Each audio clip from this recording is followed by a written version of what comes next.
We are running low. Profetisce anima cristiana. Adelante, vamos. Sujeta la cuerda, hombre.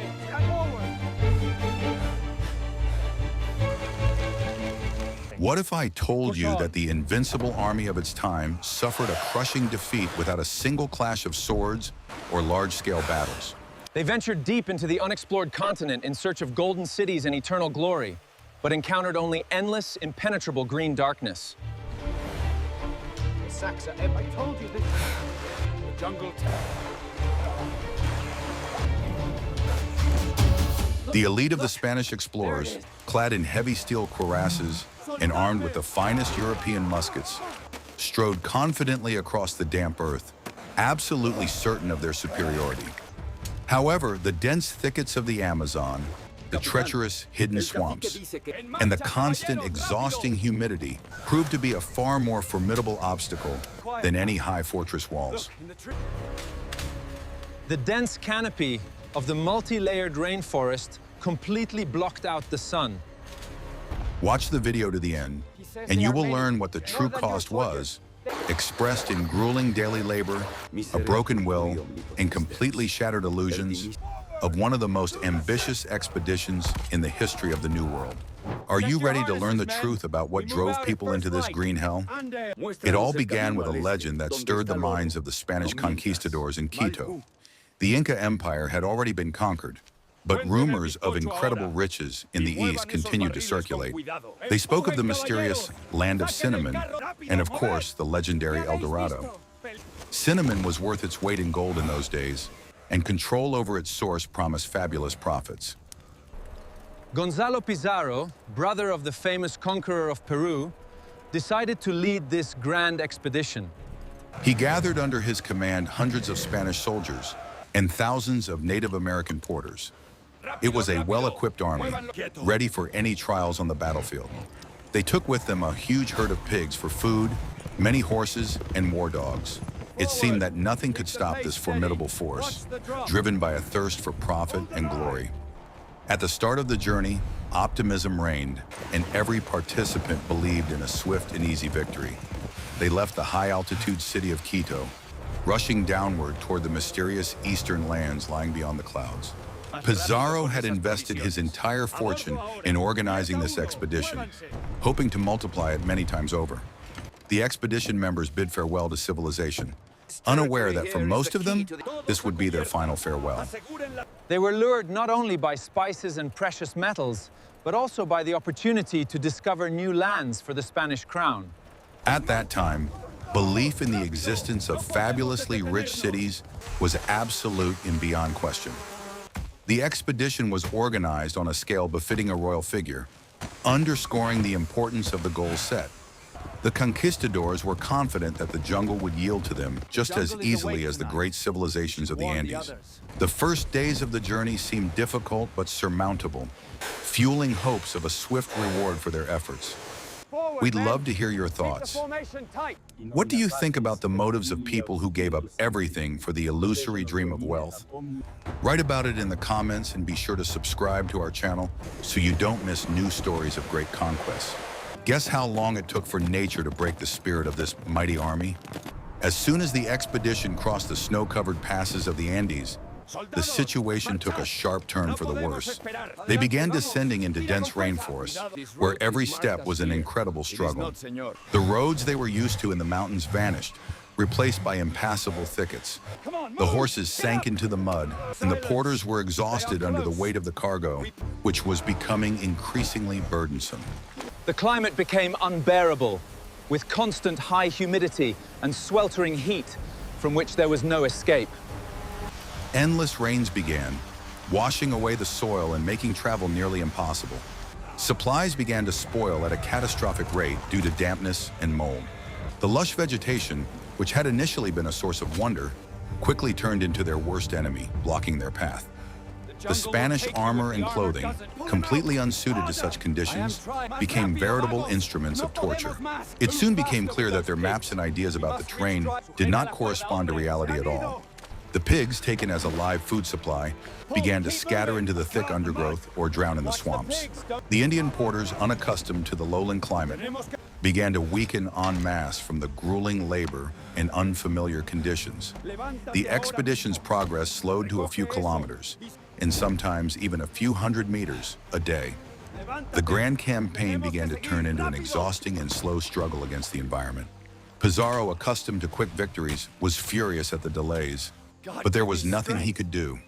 Every bend in the trail, which had to be cut through with swords, brought new disappointments and obstacles. Hopes for a quick discovery of the land of cinnamon faded with each passing day, giving way to anxiety and despondency. The confidence in their own strength, which had been so strong at the beginning, began to show serious cracks. The Grand Army began to realize its vulnerability in the face of the wild and primeval nature of the jungle. The situation was becoming critical, and radical and immediate decisions had to be made to save the expedition. But were the proud conquistadors ready to admit defeat and turn back when the goal seemed so close? In the next chapter, you will learn how adventurism and desperation gave rise to a plan that changed the course of history for the entire Amazon. And you've probably never heard of this unique and fateful moment in the expedition's history. After hacking their way through endless thickets, the exhausted expedition finally reached the banks of the wide and full-flowing Napo River. It was impossible to continue overland, as supplies were running low and the men were on the verge of complete exhaustion. Gonzalo Pizarro, realizing the desperation of the situation, made a decision that split the expedition and its fate in two. He ordered the construction of a small vessel, the brigantine San Pedro, using the last available resources, including nails from the horseshoes of the dead horses. The plan was to send a group of men downstream to search for food and scout the area. This decision was not driven by strategic genius, but by utter desperation and the absence of any other visible options for survival. Francisco de Orellana, Pizarro's lieutenant, an ambitious and resolute man, was appointed commander of this detachment.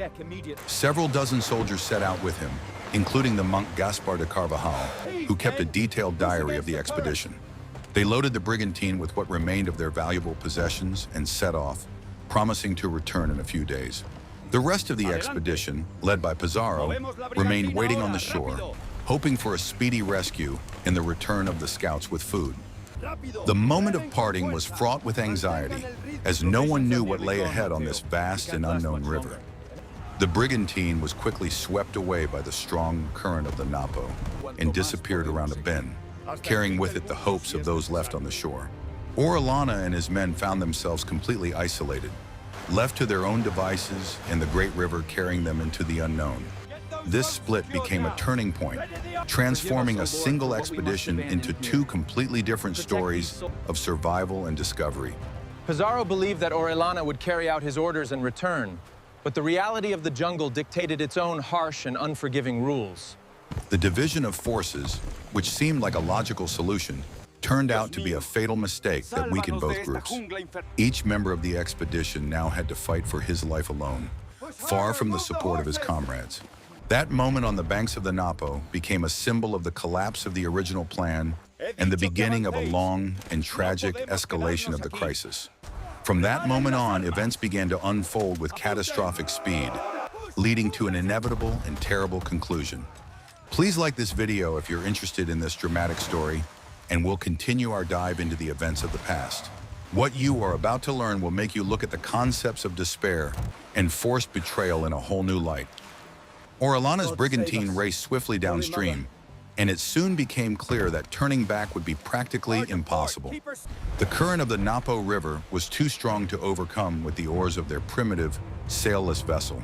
Any attempts to row against the current proved futile and only drained the last of the exhausted men's strength. Orellana and his companions found themselves trapped on the great river, which was relentlessly carrying them farther and farther away from the main group. The supplies they had brought with them ran out after a few days, and the men once again faced the threat of starvation. They were forced to eat leather straps, shoes, and unknown plants, risking poisoning just to stave off their hunger. The situation was critical, and discontent and despair began to grow among the soldiers, threatening to escalate into an open mutiny. Orellana, realizing that turning back meant certain death, decided to continue downriver in the hope of finding inhabited lands. This move was seen as a betrayal by Pizarro, who remained on shore, but for the people on the brigantine, it was their only chance of survival. Gaspar de Carvajal's diary describes in detail the suffering and fears of this desperate journey into the complete unknown. The river grew wider and wider, and the jungle along the banks seemed endless and utterly deserted, offering no hope of help. Every night they moored at the shore with trepidation, expecting an attack from unknown enemies or wild beasts lurking in the darkness. The lack of food and constant nervous tension sapped the physical and moral strength of the expedition members, leading to apathy. Despite all the difficulties, Orellana managed to maintain discipline and hope among his men, drawing on all his authority as a leader. They continued on their way, guided by the river and by desperation, unaware that their expedition would go down in history as a great discovery. Their fate was now inextricably linked to this vast waterway, which they were the first Europeans to traverse to its very end. There was no turning back, and every day that passed brought them closer to either salvation or death in this green labyrinth. Orellana and his men became hostages to their own decision, forever cutting themselves off from the possibility of returning to Pizarro. Their story became one of self-reliant survival, full of drama and incredible trials. But how did Orellana and his men cope with the terrible weather, hunger, and the constant threat of attack on this endless journey? In the next chapter, you'll learn how they built new brigantines and what mysterious tribes they encountered on the banks of the great river. Hunger became a constant companion for the people on the brigantine, overshadowing all other feelings and thoughts. They sailed for weeks without seeing any signs of human habitation or sources of food, which led them into despair. Their daily ration had shrunk to a few kernels of corn, if they were lucky, or a piece of boiled leather that offered no satisfaction. The lack of proper nutrition led to severe physical exhaustion. The men turned into living skeletons covered in skin. In this state, their minds began to play cruel tricks on them, causing hallucinations and waking visions. The soldiers thought they saw rich cities with golden towers on the shores, which vanished as they approached. Others heard the ringing of bells or the voices of loved ones left far across the ocean in sunny Spain. Monk Carvajal prayed for salvation, but even faith could not always protect him from the terrifying images conjured by his starving brain. The jungle surrounding them seemed inhabited by ghosts and mythical creatures watching them from the thicket. The line between reality and fantasy blurred, plunging people into a state of constant semi-consciousness. The constant roar of the river and the nighttime sounds of the jungle only intensified this effect, creating an ominous atmosphere of fear. Some members of the expedition descended into madness, shouting incoherent words or trying to throw themselves into the water toward the phantom shores. Orellana struggled to maintain control of the situation, realizing that panic and loss of reason would destroy them all faster than hunger. The situation demanded not only physical endurance, but also incredible mental fortitude, which far from everyone possessed. Hunger and hallucinations became yet another trial on this long and agonizing journey to salvation. These visions were a reflection of their deepest desires and fears, bursting forth under the pressure of unbearable circumstances. Hope of soon finding food faded, giving way to apathy and a readiness to accept an inevitable end far from home. The jungle consumed them not only physically but also mentally, shattering their familiar world and their perceptions of reality.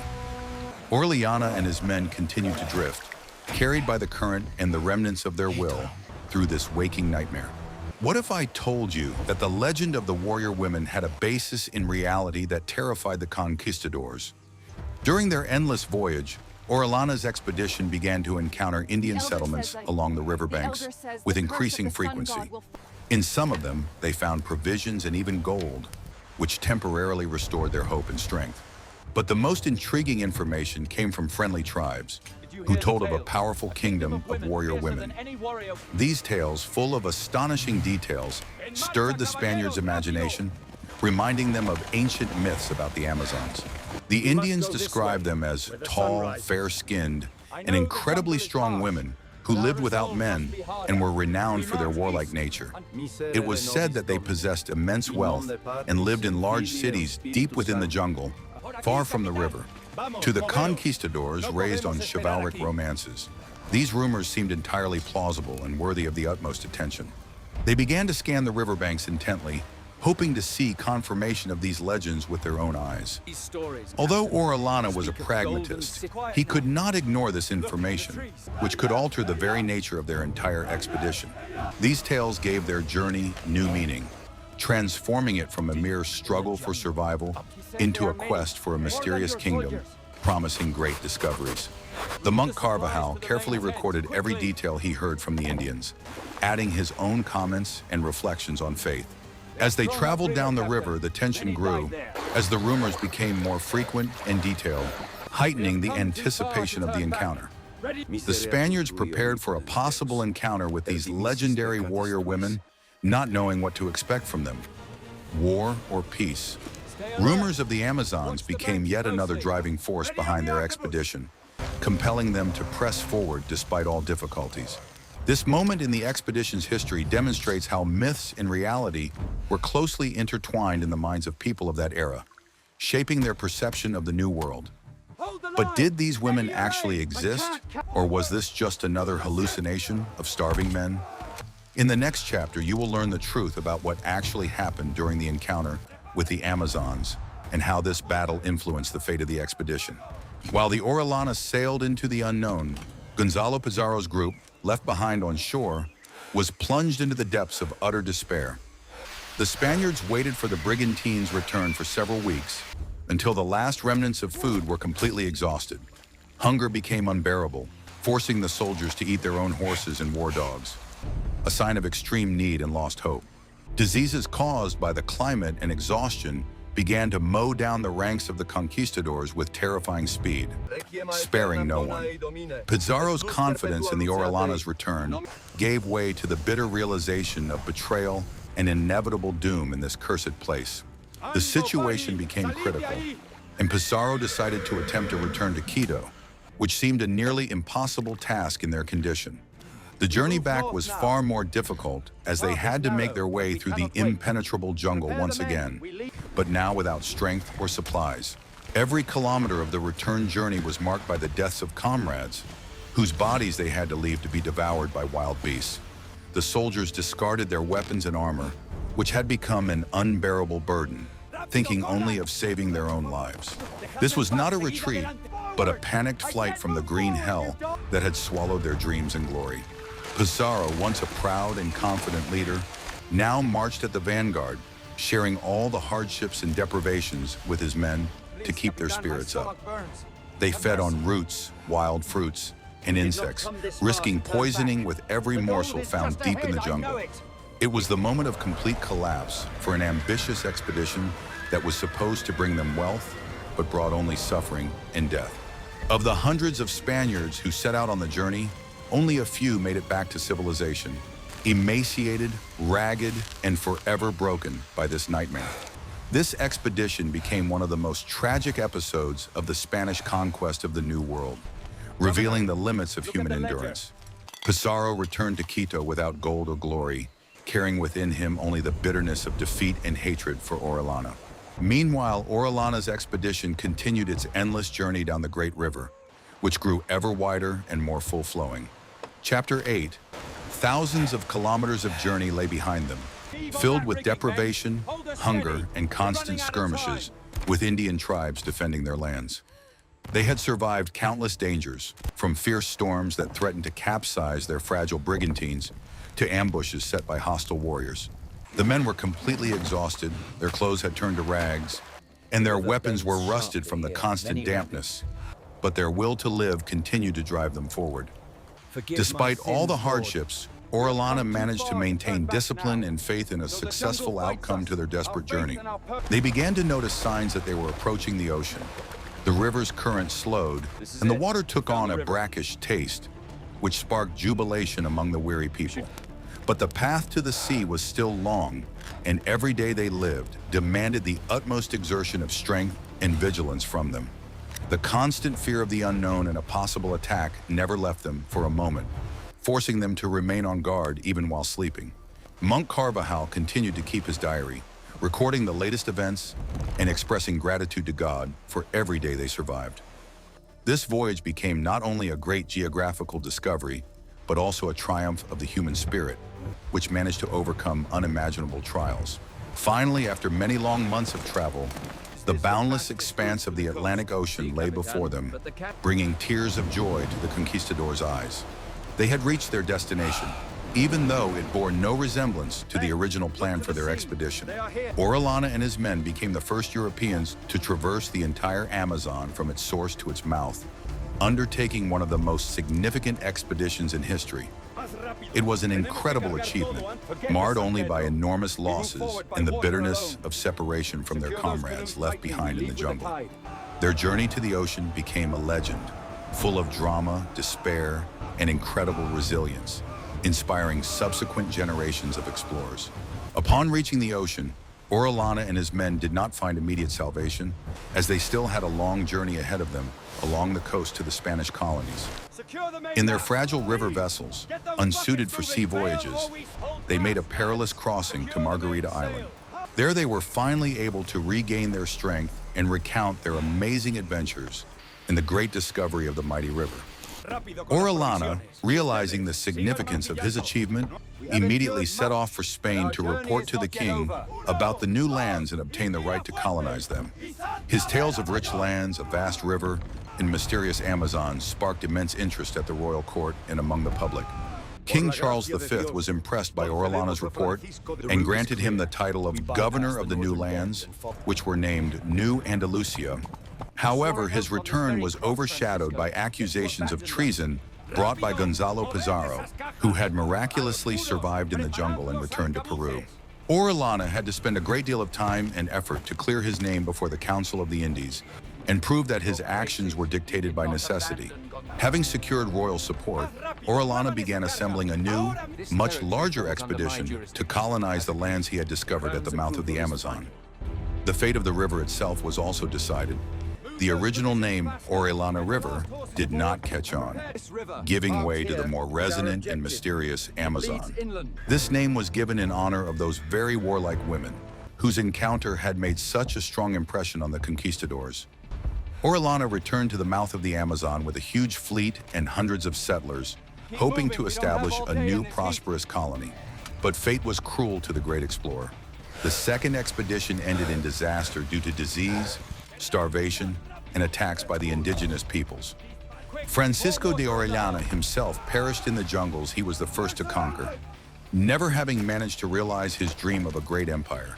His name has gone down in history as the discoverer of the world's greatest river, whose fate was full of triumphs and tragedies. The expedition of Pizarro and Orellana left behind a controversial and tragic legacy that is still felt to this day. On the one hand, it was a great geographical discovery that first revealed to Europeans the true scale of the South American continent. Orellana traveled the entire length of the Amazon, describing its banks, tributaries, and the tribes inhabiting it, which became the foundation for subsequent explorations. On the other hand, this expedition became a symbol of shattered illusions and the enormous human sacrifices made in the name of greed.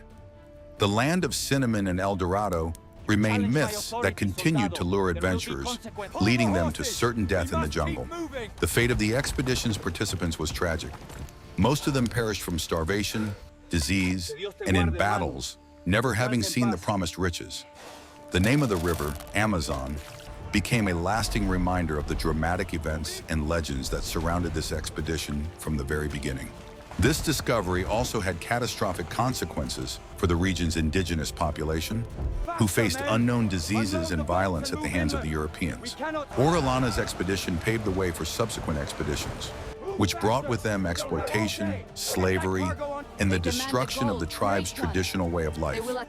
The Green Hell, which initially frightened the conquistadors, turned out to be a fragile ecosystem that suffered from the intrusion of civilization. Pizarro's tragedy and Orellana's triumph are two sides of the same coin, illustrating the complexity and ambiguity of the Age of Discovery. Their expedition served as a lesson that nature can be stronger than any technology or ambition, and that the thirst for wealth can lead to the loss of one's humanity. The story of the conquistadors who never made it out of the jungle lived on in tales and chronicles, growing richer with new details and interpretations. The legacy of this ill-fated expedition is not only maps and the names of tribes, but also the memory of the suffering and the price paid for the discovery of the New World. It is a reminder that every step forward in the exploration of new territories has its dark and tragic side. We conclude our journey into one of the most dramatic chapters in the history of the conquest of the New World. A story filled with triumphs, betrayals, and incredible human tragedies. This story of the conquistadors who set out in search of gold, but found only suffering and death in the green labyrinths of the Amazon, forces us to reflect on the price of our ambitions. Nature proves stronger than swords and muskets, shattering dreams of easy riches and revealing the limits of human endurance in extreme conditions. Pizarro's grand expedition and Orellana's incredible voyage have gone down in history as examples of unyielding will and catastrophic mistakes that changed the map of the world. The legacy of this ill-fated expedition is not only the world's greatest river, but also the memory of the hundreds who perished, whose lives were sacrificed to the illusory dream of El Dorado. Which part of this story struck you as the most incredible? The desperate decision to build a brigantine in the jungle, or the legend of the Amazons that gave the great river its name? Share your thoughts in the comments, suggest topics for future videos you'd like to see on our channel, and don't forget to subscribe so you don't miss out on new, exciting historical explorations.